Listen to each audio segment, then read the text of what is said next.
Mis hermanos y hermanas, muy buenos días para todos. Que el Señor les bendiga. Veo caras nuevas, por aquí muchos abuelitos. Qué alegría verlos. ¿Cómo han estado?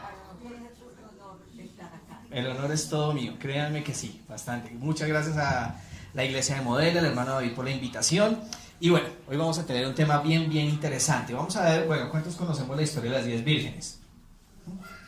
Bastante, sí, creo que ha sido un tema tocado. Sin embargo, lo vamos a mirar desde otra perspectiva.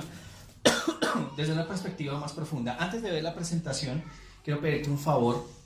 Hay un video ahí en la memoria que precisamente se llama Las 10 Vírgenes. Vamos a mirar este corto video para poder entrar un poquitico en contexto de lo que vamos a hablar en la mañana de hoy. Vamos a ver el video. Bueno, ¿qué sintieron después de ver el video? Con el final. Cierre de la puerta de la gracia. Tremendo. Bueno, ¿cuántos tienen sus Biblias en la mano? Quiero ver sus Biblias. ¿Biblias? Muy bien. Vamos a ver las escrituras en Mateo 25, por favor.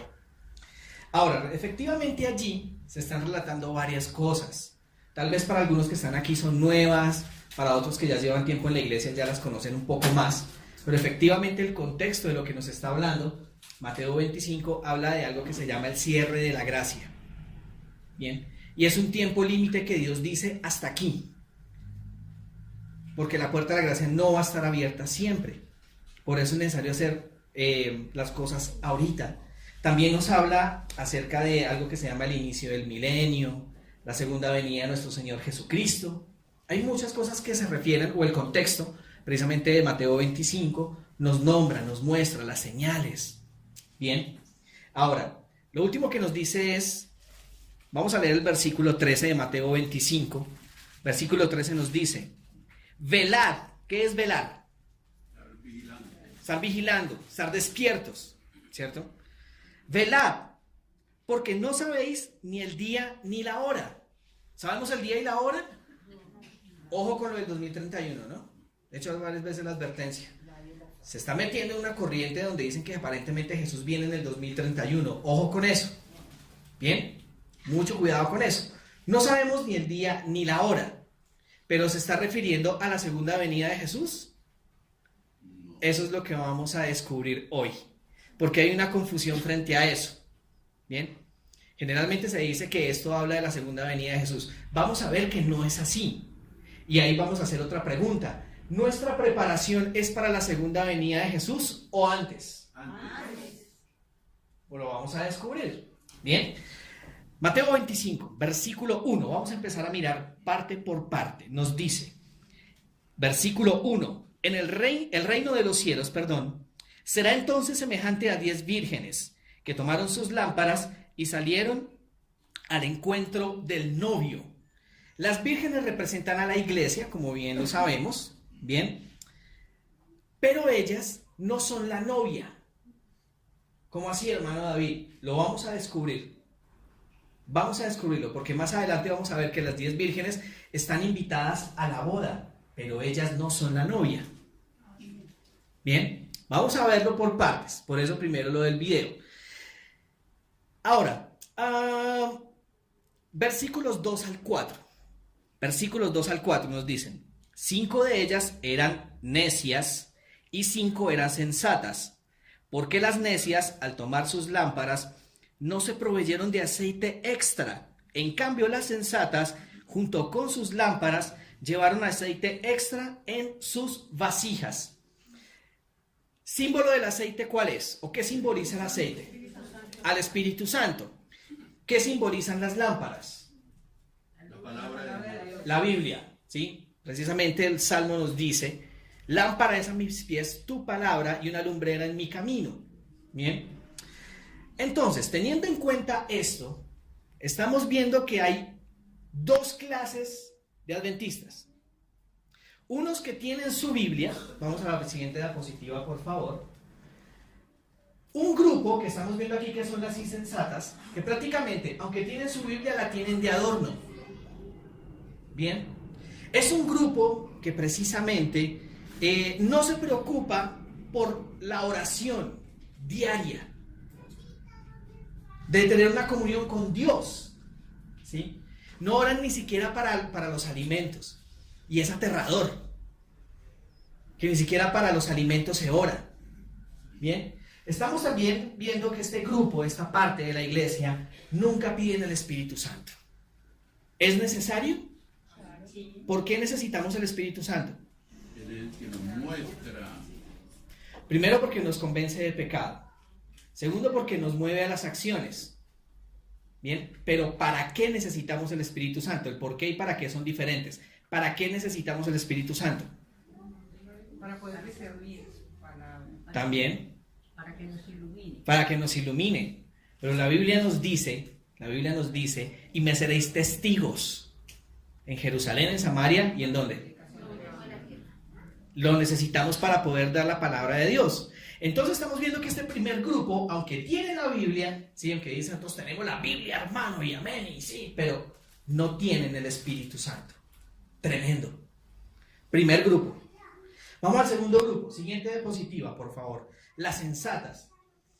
¿También tienen la Biblia? Claro. Pero ¿cuál es la diferencia? Dedican tiempo a la oración, al estudio de la palabra y también a la testificación.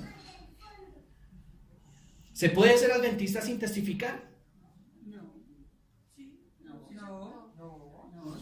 Precisamente Hechos capítulo 1 versículo 8 dice: y cuando recibáis el poder del Espíritu me seréis testigos. Si no eres testigo, si no vas a dar testimonio de lo que Cristo ha hecho con tu vida, no puedes hacerte llamar adventista del séptimo día, aunque guardes el sábado.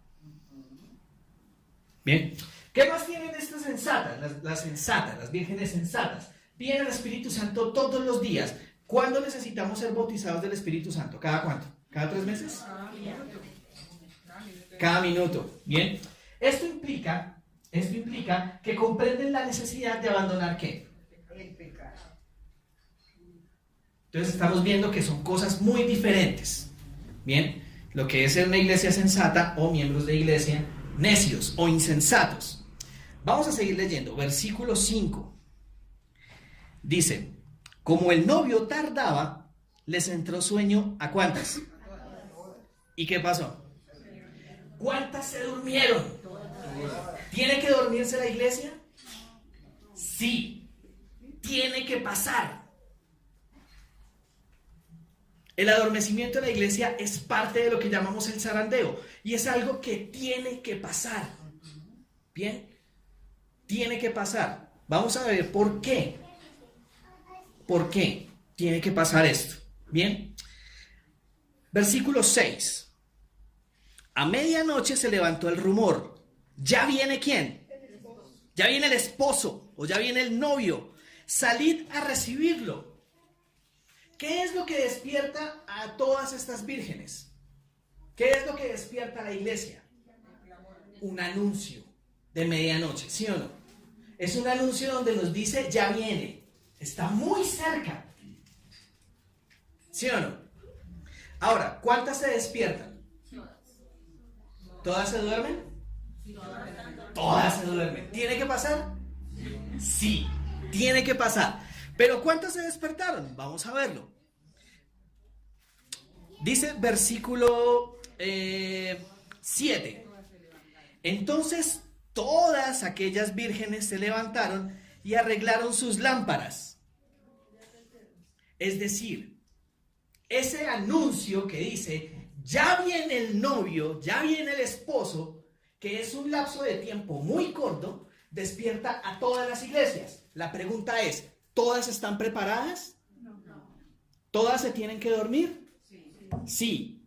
Pero ¿qué es lo que realmente hace que esas vírgenes puedan entrar a las bodas? Que se prepararon antes del anuncio. Entonces, ¿la preparación es para cuando Jesús venga? No. Para cuando venga el anuncio, la iglesia ya tiene que estar preparada. Ya no hay nada que hacer. Cuando venga ese anuncio de ya viene el novio, todos nosotros tenemos que estar en esta condición. Nos dice el conflicto de los siglos que para ese momento el remanente de Dios no pecará ni siquiera en pensamiento. Ni siquiera en pensamiento. ¿Cómo vamos ahí? ¿Estamos dormidos? Sí. Pero lo estamos. Porque tiene que pasar. Mis hermanos y hermanas, la pregunta es, ¿qué es ese anuncio de medianoche que despierta a todas las iglesias? Bueno, pero ¿qué significa? ¿Cuál es el significado? ¿A qué se está refiriendo? ¿A qué evento? ¿A qué momento? Al fuerte pregón. ¿Cuándo se hace fuerte pregón? Con la lluvia tardía del Espíritu Santo. Vamos bien, pero hay un evento en particular que despierta a todas las iglesias. La ley dominical. Exactamente. La ley dominical. ¿Se está hablando de la ley dominical hoy en día? Suave. Muy poquito. Sí. Muy poquito. Y eso nos adormece. Exactamente. Porque no estamos viendo los tiempos en los cuales estamos. Ahora, miremos un texto paralelo. Este no está dentro de la prédica, pero tenemos que ir a mirar ese texto paralelo. Lucas, capítulo 19, por favor. Acompáñenme allí a Lucas, capítulo 19. Vamos a encontrar un principio allí tremendo. Tremendo. Para poder entender un poco más las cosas.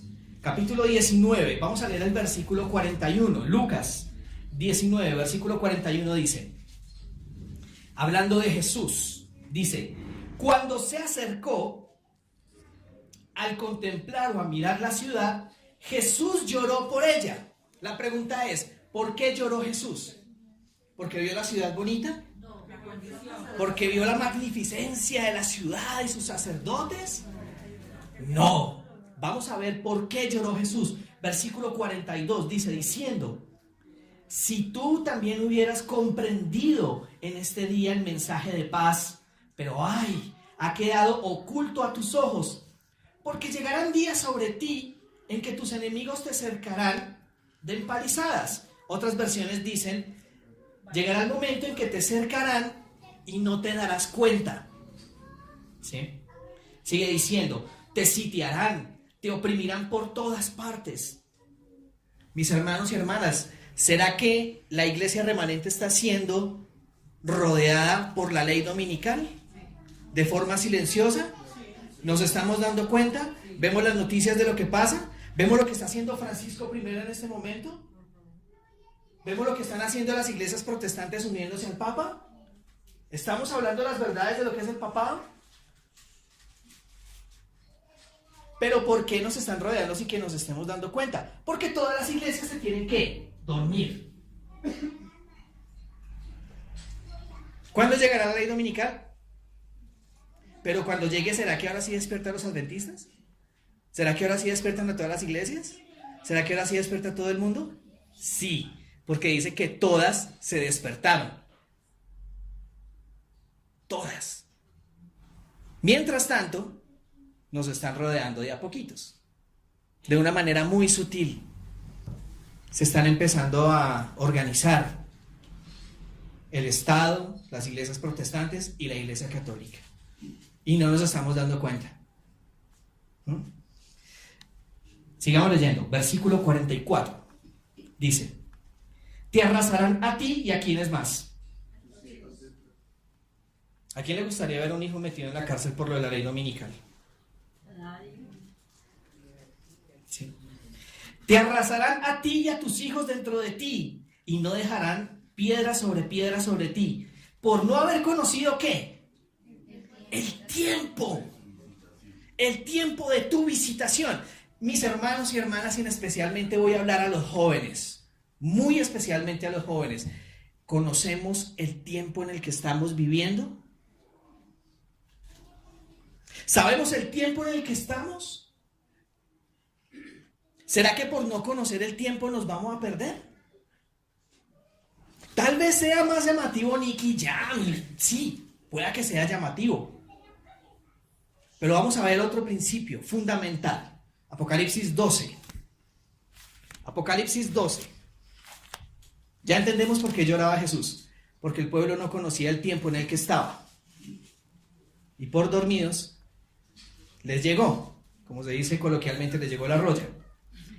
Apocalipsis 12 y el versículo 12 dice, por esto alegraos cielos y los que moráis en ellos, ay de la tierra y del mar, porque ha bajado a vosotros el diablo, poseído con gran furia, sabiendo que le queda ¿cuánto tiempo? Poquito. ¿Será que el diablo está aprovechando el tiempo que le queda? ¿Ustedes creen que el diablo sabe lo que le viene encima? Si él sabe el tiempo en el que estamos, si él conoce y está aprovechando el tiempo, ¿por qué estamos haciendo nosotros como iglesia? ¿Será que Dios sabe el tiempo en el que estamos? ¿Será que él tiene que trabajar también pronto? Pero hermanos, igual este adormecimiento tiene que pasar. Tiene que pasar. Por eso, a pesar de que en este momento estemos dormidos, debemos estar preparándonos. Por supuesto. ¿Qué es lo que a mí me certifica entonces que voy a pasar por el tiempo de tribulación?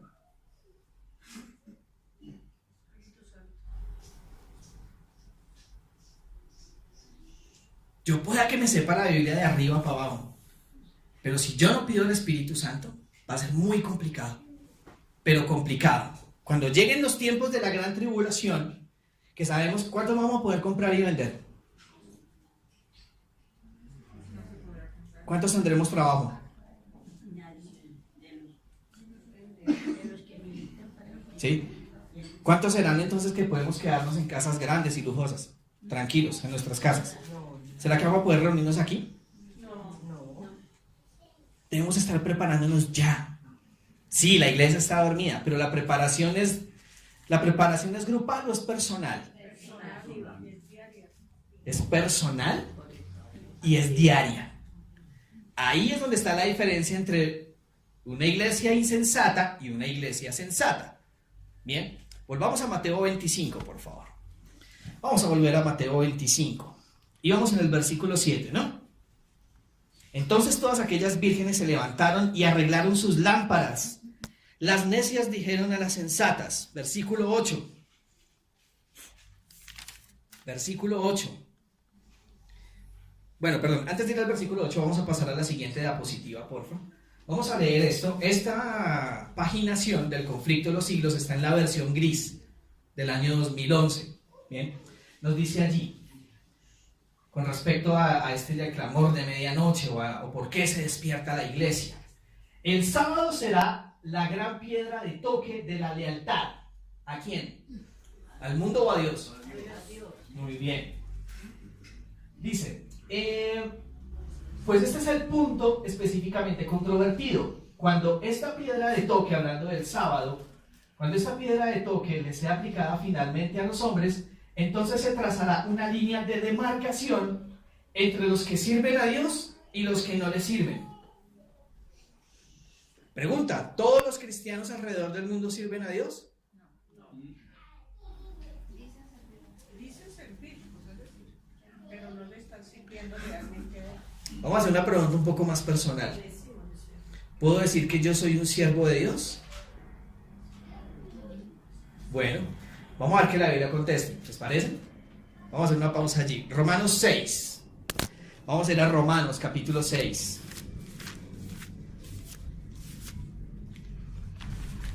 Romanos capítulo 6 y el versículo 16. Un texto bien conocido. Romanos 6, 16 dice: ¿No sabéis que si ofrecéis a alguien como esclavo para estar bajo su obediencia, sois realmente esclavos de aquel a quien os sujetáis? Ya sea de pecado para muerte o de obediencia para ¿qué? Para justificación, para justicia.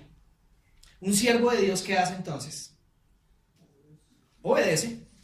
Es simple, sencillo. ¿Estamos honrando a Dios en el sábado? Ahí nos tenemos que entrar a preguntar. Sigue diciendo: mientras la observancia del falso día de reposo, el domingo, en obedecimiento a la ley del Estado y en oposición al cuarto mandamiento, será una declaración de obediencia a un poder que está en oposición ¿a quién? Ahora, les hago esta invitación. Por favor, lean la carta de Francisco I con respecto al cambio climático. Allí habla de 3 puntos: la familia, el trabajo y el cambio climático. Dice que el cambio climático se da porque la Tierra no descansa y propone un día para descansar. ¿Cuál creen que sea?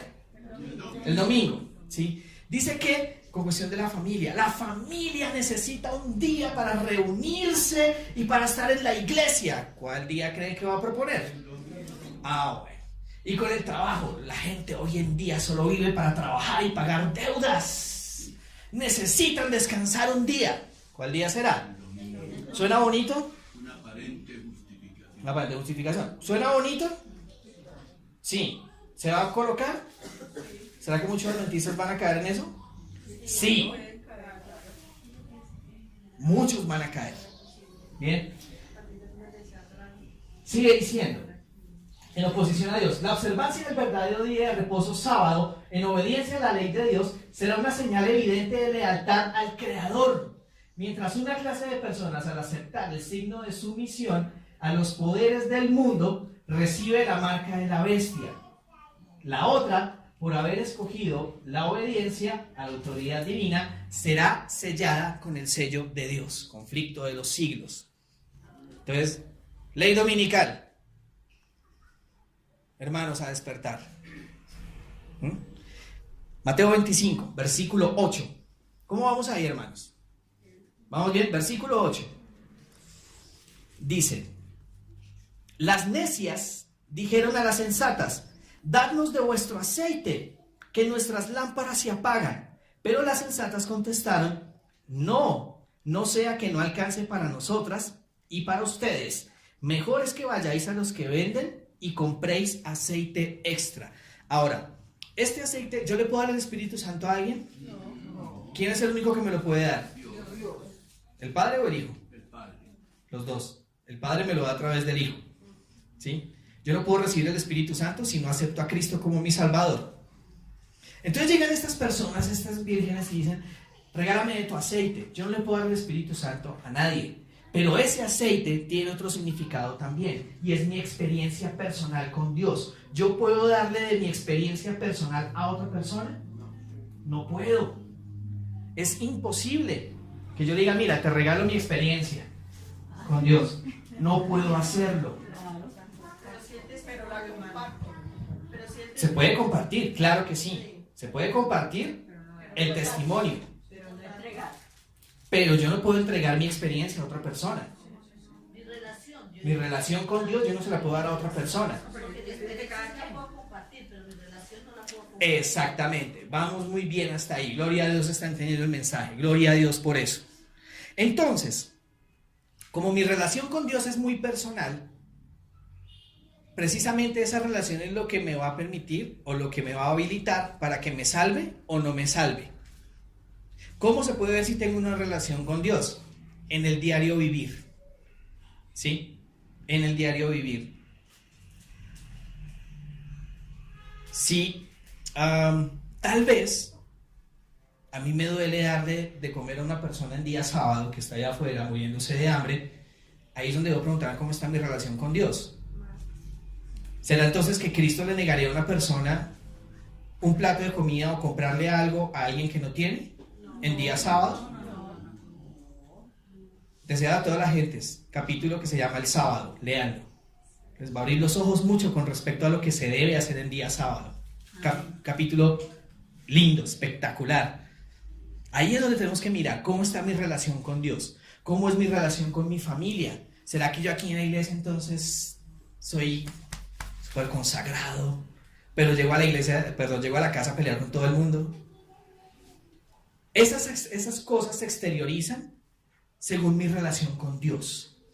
Y eso es tan personal que yo no se la puedo dar a nadie. No le puedo dar de mi experiencia. Pasemos a la siguiente diapositiva, por favor. El conflicto de los siglos, página 422, dice: en el verano y otoño de 1844 fue hecha esta proclamación. Ahí viene el esposo. Fue una de las primeras. ¿Bien? Se conocieron entonces las dos clases de personas representadas por las vírgenes prudentes y fatuas. Una que esperaba con regocijo la aparición del Señor. ¿Y se había estado qué? Pero preparando ¿cómo? ¿De a poquitos? Diligentemente. ¿Cómo es prepararse diligentemente? Estudiando, orando, pidiendo el Espíritu Santo. ¿Y es diario o es cada sábado? Diario. Es diario. Preparándose diligentemente para ir a su encuentro. La otra parte, es decir, la de las vírgenes insensatas o fatuas, que presa del temor y obrando por impulso, se había dado por satisfecha con una teoría de la verdad. ¿La teoría es necesaria? ¿Pero es suficiente? No. Para nada. Entonces ahí encontramos también que este grupo de personas o iglesias insensatas tienen la teoría, pero en la práctica, cerrada. ¡Tremendo! Sigue diciendo, aparte de eso dicen que actúan como, ¿por qué? Por temor y por impulso, ¿cierto? Se sienten satisfechos con una teoría de la verdad, pero está destituido de la gracia de Dios. Prácticamente estamos hablando de que, aunque yo me conozca Daniel 7 al 12, si yo no practico piedad práctica, grave. Ahí se olvida todo, tiene toda la razón. Se olvida absolutamente todo. Pasemos a la siguiente, por favor. Pasemos a la siguiente. Versículo 10. Versículo 10 nos dice: pero mientras iban a comprarlo, llegó el novio, y las que estaban preparadas entraron con él al banquete de bodas, y se cerró la puerta. ¿Las insensatas se dieron cuenta cuando se cerró la puerta? ¿Se dará cuenta la iglesia cuándo se cerró la puerta de la gracia? ¿Sabemos una fecha? No hay fecha, aunque están diciendo que es en el 2027. 3 años y medio después viene Cristo. Ojo con eso. Para cada uno se nos cerrará la puerta de la gracia en el momento que Dios nos llame. Sí, hay dos formas. Hay dos maneras en que se cierra la puerta de la gracia. Uno, cuando morimos. Efectivamente, ya se nos cerró la puerta de la gracia. Pero la otra es cuando ya Cristo diga, hasta aquí. Se acabó. Consumado es, hecho está. Y no nos daremos cuenta. El hecho es que estas personas van a tratar de conseguir el Espíritu Santo, pero no lo encuentran. Porque para ese momento el Espíritu Santo ya no está en esta tierra. Ya no convencerá de pecado. Ya, por más que quieran entender las Escrituras, esas personas no van a poder entenderlas. Tal vez digan, pero es que yo en un tiempo entendí. Yo entendía la verdad de los muertos, entendía la verdad del sábado, entendía la verdad del diezmo, entendía todo, pero ¿por qué ahora no entiendo, no comprendo? Dice la Biblia también que en aquel tiempo tendrán hambre de la palabra de Dios y no la encontrarán. ¿Culpa de Dios? ¿Culpa de quién? Culpa de las elecciones que uno hace. Bien. Veamos esta parte del conflicto de los siglos. Siguiente, por favor. Según la parábola, fueron las que tenían aceite en sus vasijas y sus lámparas quienes entraron a las bodas. ¿Entró todo el mundo a la salvación? ¿Quiénes? Las preparadas. Muy bien. ¿Antes de que Jesús venga o después de que Jesús venga? Antes de que Jesús venga. Bien, ya la iglesia debe estar preparada. Dice: los que junto con el conocimiento de la verdad de las Escrituras tenían ¿qué? El Espíritu Santo y la gracia de Dios. ¿Es importante conocer Daniel 7? Claro que sí. Es vital conocer Daniel 7. Daniel 8 al 12 es importante conocerlo. Apocalipsis 12, Apocalipsis 13, Apocalipsis 17, Apocalipsis 19. Por supuesto que es necesario para conocer los tiempos en que estamos. Pero precisamente ese conocimiento de la teoría me lleva, precisamente el conocimiento de la verdad, me lleva a que yo pida el Espíritu Santo y por ende mantenerme en la gracia, reconociendo que solo a través de Cristo me salvo. No porque hoy dije una mentira, entonces mañana le regalo una chocolatina a mi jefe, entonces ya no, así no funciona. Por eso la salvación no es por obras.